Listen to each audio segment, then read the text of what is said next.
Hey guys, welcome back to our urban homestead. My name is Chelsea. If you're new here, welcome. Everyone that's been here a while, welcome back. And today I am going through my potatoes that I grew from the garden and canning some of them up. And I thought I would show you how I can up some herbed potatoes for my pantry. So here are some of the potatoes that I grew, and I'm going to be washing all of the dirt off. These have been curing for, geez, almost a month.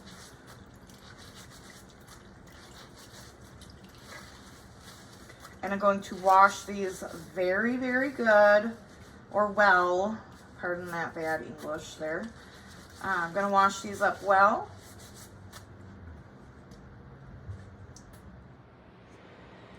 I am canning these with the skin on. I know that's highly controversial. Some people will tell you you cannot do it.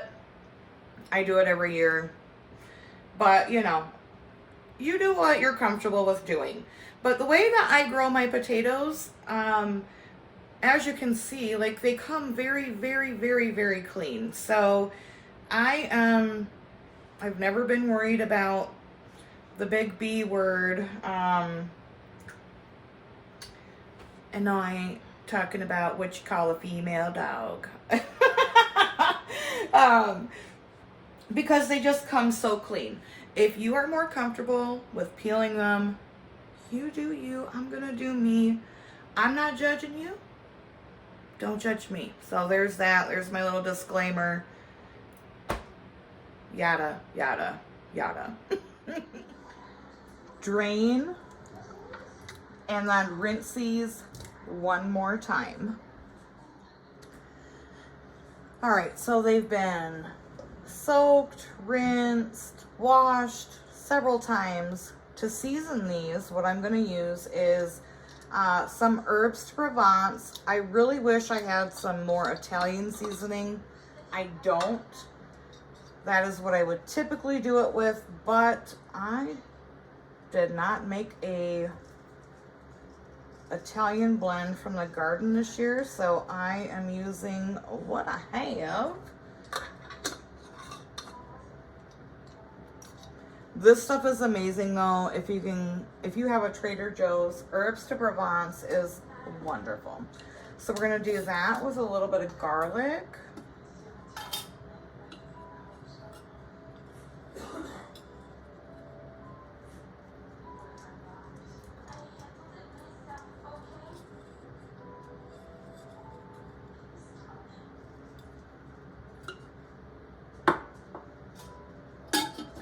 And some salt, good amount of salt. Potatoes love salt, and salt loves potatoes, right?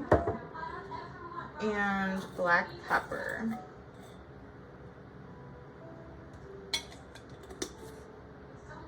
And then I'm just gonna kind of like toss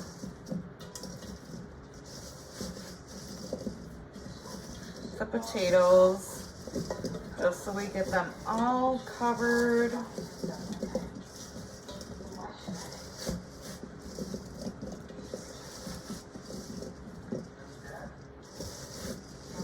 Ooh, yeah. So this is an adaptation from the Ball book.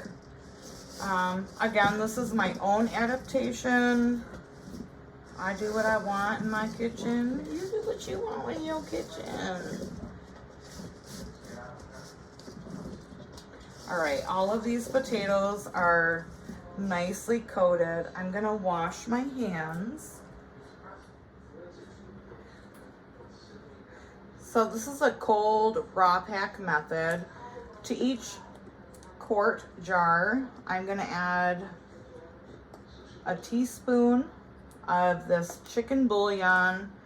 If you want to use chicken broth or beef broth, you go right ahead. I do have a lot of chicken and beef broth on my shelves, but I use that for like winter soups and stews, and if I have this little amount of powdered, I'm definitely going to use it. All right, so that my hands are clean, I literally just washed them. I'm going to take some of these herbed potatoes, gringo get down, pack them into the jar.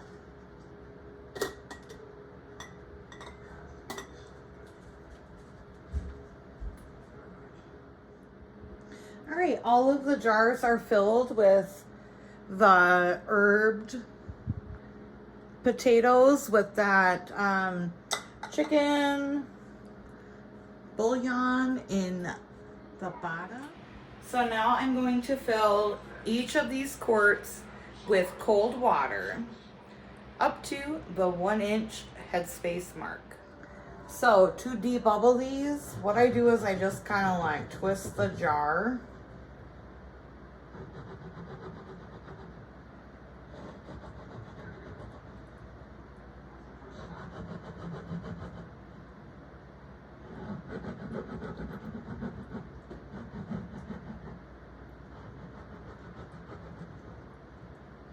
Then I'm going to wipe the rims of each of these jars very well.